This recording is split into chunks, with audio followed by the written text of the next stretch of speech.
জয়পুরহাটে জমিজমা সংক্রান্ত বিরোধের জেরে সাইদুল হত্যা মামলায় পিতা পুত্রসহ ১০ জনের সশ্রম যাবজ্জীবন কারাদণ্ড দিয়েছেন আদালত।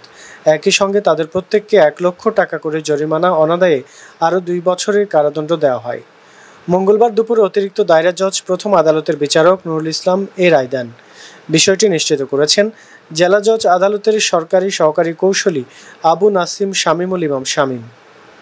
মামলার বিবরণে জানা গেছে, ২০১৫ সালের ৫ জুলাই বিকেলে কালাই উপজেলার আওড়া গ্রামের আব্দুস সামাদের পৈতৃক দখলীয় সম্পত্তিতে আসামিরা দেশীয় অস্ত্রশস্ত্রে সজ্জিত হয়ে মাটি কেটে তাদের জন্য জমি ভরাট করছিল।